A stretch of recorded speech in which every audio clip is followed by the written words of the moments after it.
ఇవి ఇవి ఈ సంవత్సరం రాశి ఫలాలు. దాని పేరుకి నా పేరుకి ఉన్న వ్యత్యాసం అది. మా 2 నక్షత్రాలకి పుట్టుక శత్రుత్వం ఉంది. నాది వే ఓ కా కి మృగశిర నక్షత్రం. స్వర్ణం దేవగణం. దాంది తి తు తే తో రాక్షస గుణం. అస్సలు పడిచావదు. నేనేదో మాటిచ్చానని మీరు మోసుకొచ్చి నా నెత్తిన దించేసి వెళితే రోజు 3 పంచాయతీలు 6 షడాయితీలు. ఎందుకు చెప్పమ్మా? అయినా అదేమన్నా మైసూరు మహారాణా, అష్టలక్ష్మి రూపమా? నేను మీ ఇంటికొచ్చి రా రంగమ్మ అని ఆశీర్వదించి తీసుకొచ్చుకోవడానికి. అష్టైశ్వర్యాలు కలిసి రావాలనే కదా ఒకటే పనిగా భావన బుట్టలో వేసుకుంది. ఇప్పుడు వాళ్ళ అమ్మగారు వచ్చి ఆశీర్వదించాలని రావద్దునా అని నిన్ను బుట్టలో వేసుకుంది. వాళ్ళ ప్లాన్లే వేరెత్తయ్యా. లక్ష్మి, నువ్వు పుల్లలేసే మాటలు మాట్లాడుకో. నీతో నాకు అనవసరమని ఊరుకుంటున్నాను. నువ్వు నా జోలికి గాని నా కూతురు జోలికి గాని వస్తే మర్యాదగా ఉండదు.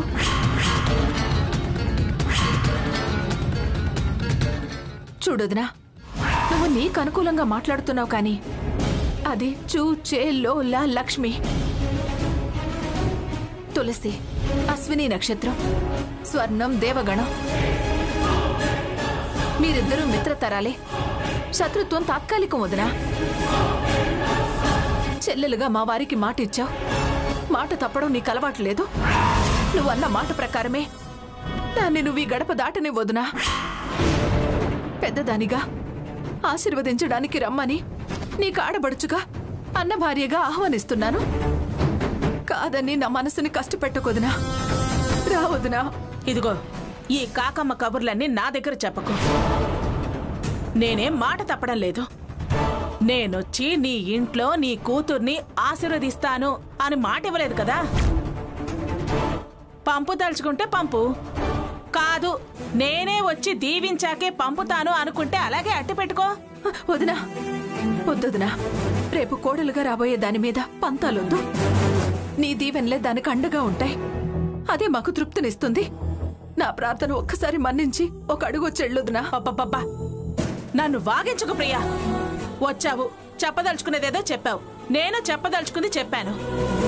ఇంకా దాని గురించి ప్రార్థనలు వాదనలు ఇవన్నీ ఎందుకు? వెళ్ళమ్మా, వెళ్ళు.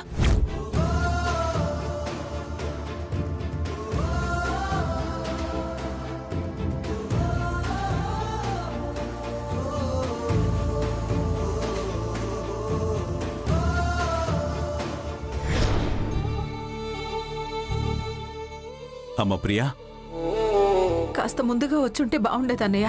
దేనికమ్మా? వదిన కాదు అనేది కాదు. వదినేం కాదండి. దాని సంతోషం నాకు దుఃఖం, దాని సుఖం నాకు కష్టం, దాని గౌరవం నాకు అవమానం, దాని ఆదాయం నాకు నష్టం. దుర్గ నేనున్నా అంతే మాట్లాడుతుందమ్మా. అయినా తులసిని తీసుకొచ్చే ప్రయత్నం నేను చేస్తాను. నువ్వు ధైర్యంగా ఉండవు. సరే అన్నయ్య. అమ్మ ప్రియా, ఇది ఉంచమ్మా. రేపటి ఏర్పాట్లు మాత్రం అదిరిపోవాలి. చీరలు, నగలు, పిండి వంటలు అన్నీ ఘనంగా ఏర్పాటు చేయి. కాపురపు సరే తక్కువ కనపడనివ్వకు. మీరు ఏ విషయంలోనూ తక్కువ కాదు అనేలా ఉండాలి. వద్దన్నయ్య, అది తీసుకుంటే తక్కువే అవుతాం. మాది అన్న తృప్తి ఉండదు. నీది నీకే అప్పగించడం గొప్ప అనిపించుకోదు. మా శక్తి మేరకు ఎక్కడా తక్కువ కానివ్వు. అయినా పెళ్లికి పైసా ఖర్చు కాలేదు. కాపురానికి సారి పెట్టలేనంత పరిస్థితిలో మేం లేం. దాన్ని మీ చేతుల్లో పెట్టడమే మాకు ఆనందం. వస్తానన్నయ్య.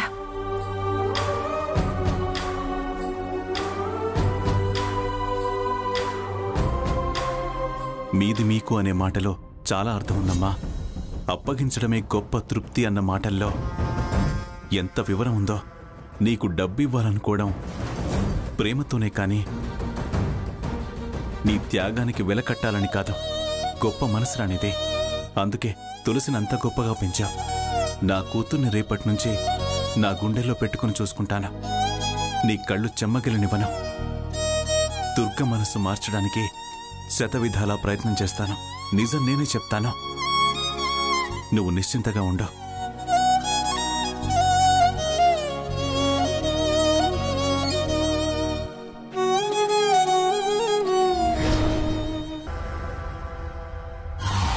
అక్క, ఆ దాక్షాయని ఇంటికేనా? పాదక్క, దాని 4 పులుపి 40 జాడించి ఇరగదిద్దాం పద. నేనేమి దాక్షాయని ఇంటికి వెళ్ళటం లేదు. మరెక్కడికే? ఎవరైనా బయటికి వెళుతున్నప్పుడు ఎక్కడికి అని అడగకూడదు పిన్ని. అంటే అంటారులే అక్క. అడిగింది కదా చెప్పు. ఆ దాక్షాయని ఇంటికైతే మేమిద్దరం కూడా వస్తాం. దాని విషయంలో అన్ని విధాలుగా ఆలోచించి అడుగులు వేయాలి, జాగ్రత్త పడాలి అని చెప్పాను కదా. అందులో భాగంగానే ముందు మహిళా మండలికి బయలుదేరాను. మహిళా మండలికా? అక్కడికెందుకే దుర్గా?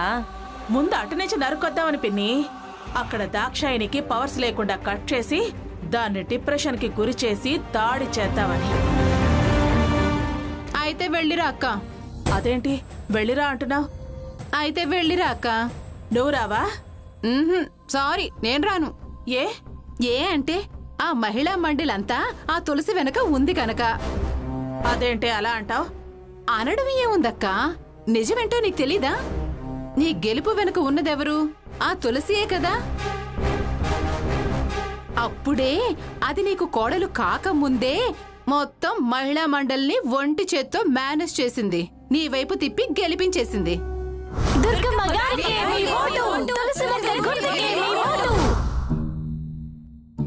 తులసి అప్పుడే అంత సాధించింది. ఇప్పుడు నీ కోడలుగా దాని స్థానం మరీ పెరిగింది. ఇక దానికి మండలిలో కూడా లెవెల్ పెరిగుంటుంది. నీ కోడలు కాకముందే అది నీ పేరు వాడుకుని అందర్నీ దాని వైపుకు తిప్పుకుంది. అలాంటిది ఇప్పుడేమీ చేయలేదా? నీకు వాళ్ళు విలువిస్తారా, నిన్ను లెక్క చేస్తారా? ఏయ్, దాని మూలంగా నాకు విలువ, అది చెప్తే లెక్క చేస్తారా?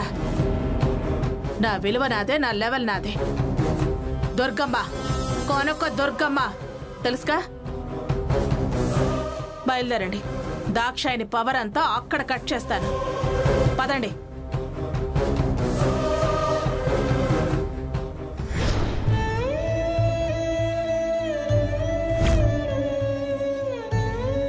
భగవంతుడా, తొలిసారిగా మా కూతురు కోడలిగా మా ఇంట్లో అడుగు పెట్టబోతుంది. అది కూతురన్న విషయం నాకు మాత్రమే తెలుసు. ప్రియ త్యాగం ఆదిత్యను మాకు కొడుకుని చేసింది. దుర్గ ప్రాణాలు కాపాడింది.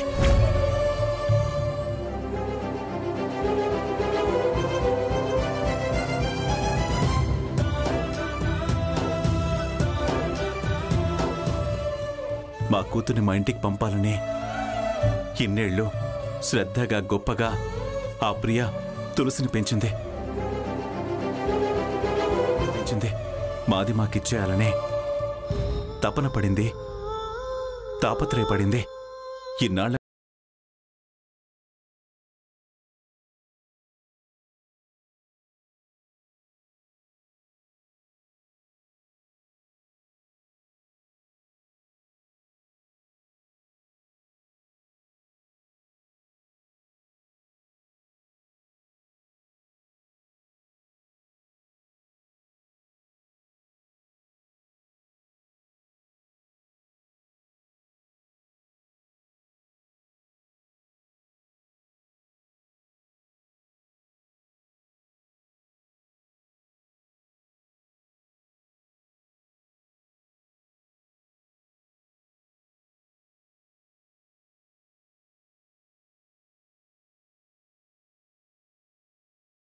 రేపిపాటికి నువ్వు ఆ ఇంట్లో కోడలిగా కాలు పెట్టి కాపురం మొదలు పెడతాం.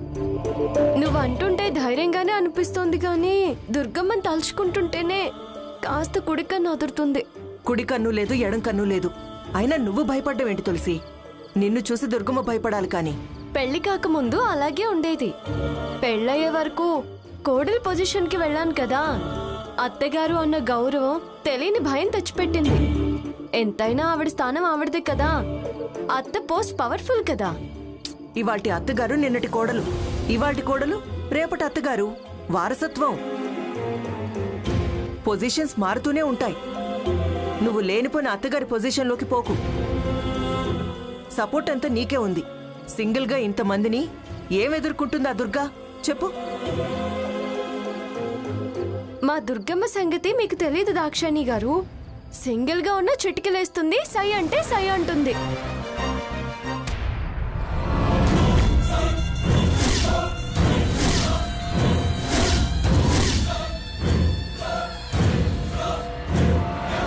ఏంటి ఇద్దరు కలిసి ఏదో గూడు పుటాణి చేస్తున్నట్టున్నారు?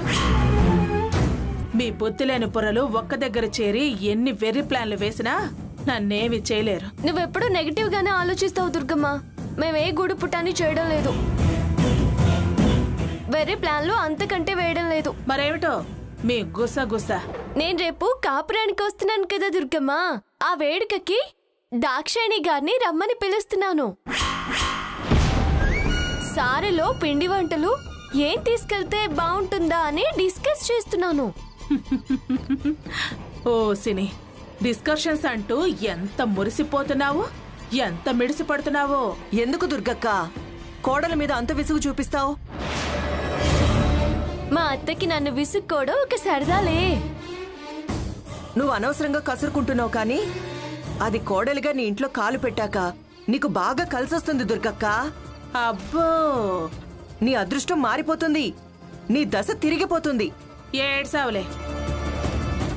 నువ్వు ఎంత దాన్ని సపోర్ట్ చేసినా నేను ఇంత కూడా సంధివను, ఇంత కూడా సమర్థించను, కొంత కూడా సర్దుపాటు చేసుకోను.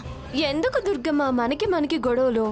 నువ్వు కాదన్నా నాకు కష్టమైనా కాపురానికి రాక తప్పదు. ఇష్టాలు తెలుసుకొని అడ్జస్ట్ అవడం మంచిది. నీకిష్టమైన పిండి వంటలేంటో చెప్పు, స్పెషల్ గా చేసి తీసుకొస్తా.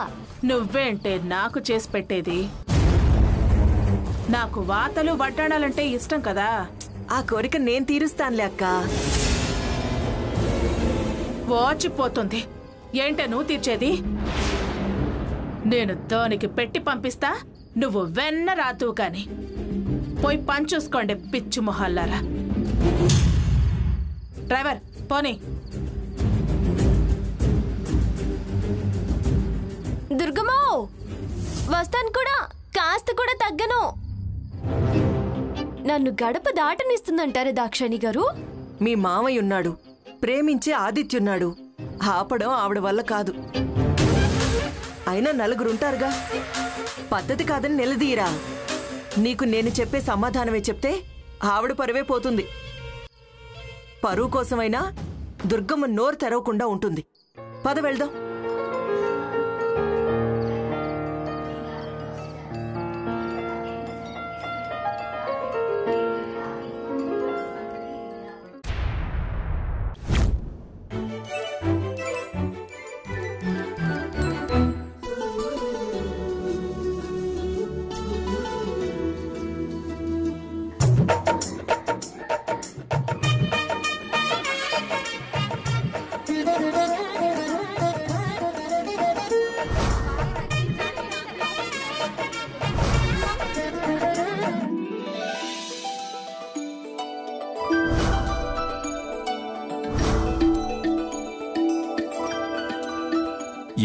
ఎప్పుడా అని ఎదురు చూసిన రోజు రేపటికొచ్చేసింది. నా తులసి అత్తగారింటికి వెళ్ళి ఆనందంగా ఉండాలి.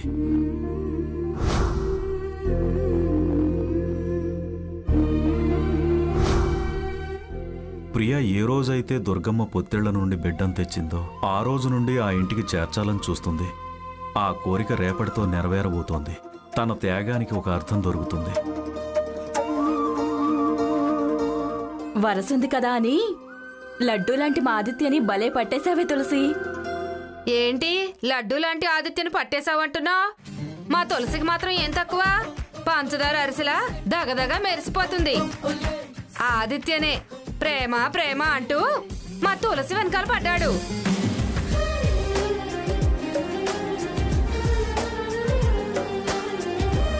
ఓ అబ్బో చెప్పొచ్చోలే.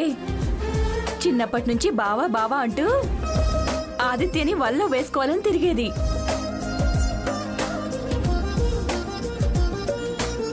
అలా వల్లో వేసుకునే బుద్ధులు మా తులసికేం లేవులే. మా ఆదిత్య పిచ్చోడు. దీని అల్లరితనం తట్టుకుని ప్రేమలో పడ్డాడు. ఏదైనా వరసైనా వీడు భార్యాభర్తలు అవడం అదృష్టం. అది కొంతమందికే దక్కుతుంది. వరసకి వరస ఉంది, ప్రేమకి ప్రేమ ఉంది. ఇప్పుడు భార్యాభర్తలయ్యారు. ఇంకా వాళ్ళ ఆనందానికి హద్దులు అవధులు ఉండవు.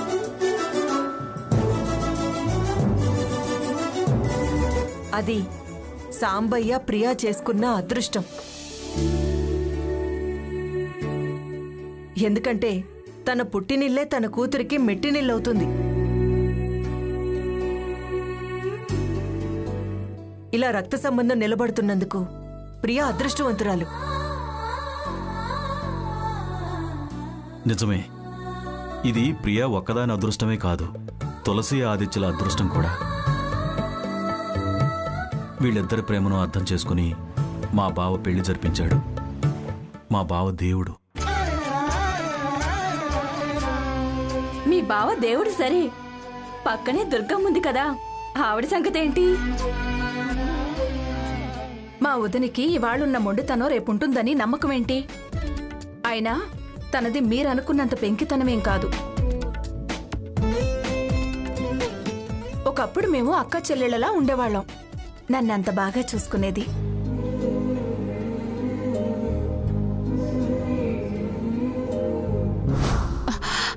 జాగ్రత్త.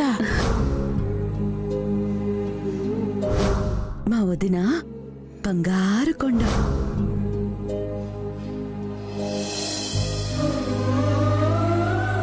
అదిగో అసలు దేవుడు వచ్చేశాడు.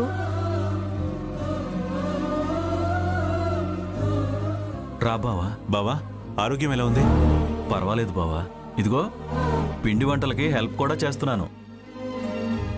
అవును, ఆదిత్యని రేపు సెలవు పెట్టమని చెప్పాను. నువ్వు కూడా చెప్పు బావా. అలాగే చెప్తాను బావా. తన భార్యని ఇంటికి తీసుకొస్తున్నారని తెలిసి సెలవు పెట్టకుండా ఎలా ఉంటాడు? అసలు ఆదిత్య ఈ లడ్డూల వాసన చూస్తే ఇప్పుడే వచ్చేస్తాడు. కాదు కాదు, ఈ అరిసెల వాసన చూస్తే ఇప్పుడే వస్తాడు.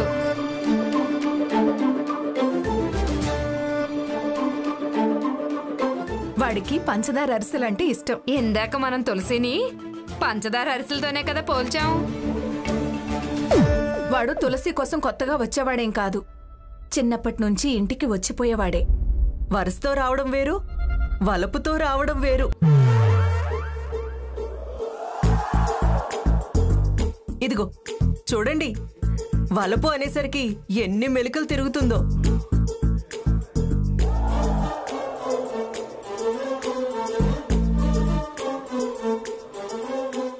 ఎంతైనా ఆడపిల్ల ఆడపిల్లే. ఎంత అల్లరిదైనా, ఎంత గడుచుదైనా, ఆ దుర్గమ్మ ఎంత పొగరబోద్దని అన్నా మొగుడనేవాడి గురించి వింటే ఆ సిగ్గే వేరు. మీరు లేనిపోనివన్నీ మాట్లాడకండి. ఇద్దరికేమైనా కొత్త? చిన్నప్పటి నుంచి కలిసి పెరిగిన వాళ్లే కదా. కలిసి పెరగడం వేరు, ఇప్పుడు కలిసిన వరుస వేరు. చూడు చూడు, వరుస వలుపు అంటే కాదు అన్నావు. ఆ సిగ్గు చూడు, ఇప్పుడేమంటావు?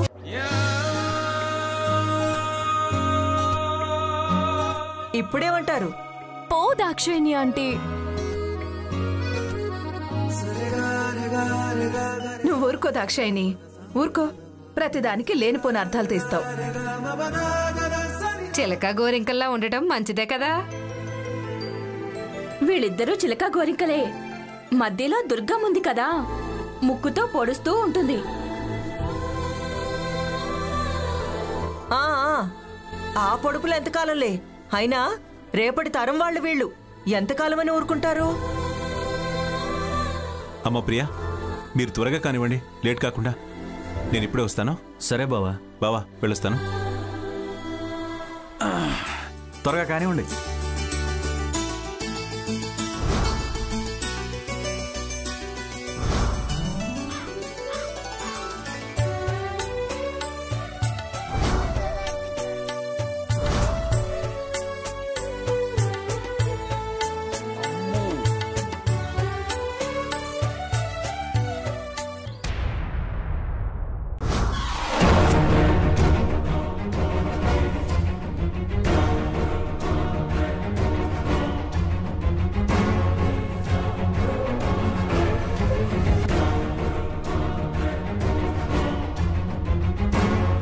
ఏం మాట్లాడకుండానే ఫోన్ కట్ చేసావేంటే? నేను కట్ చేయలేదు పిన్ని, వాడే కట్ చేశాడు. అంటే ఖచ్చితంగా ఆదిత్య అక్కడే ఉంటాడక్క. అక్కడున్నాడో డ్రైవింగ్ లో ఉన్నాడో.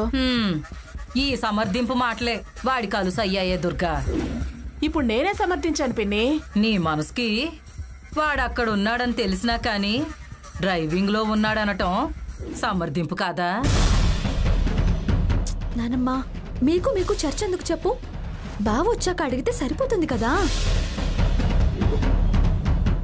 అందుకేనే నిన్ను తెంగర్ బుచ్చి చెద్దన్నం దద్దోజనం అనేది.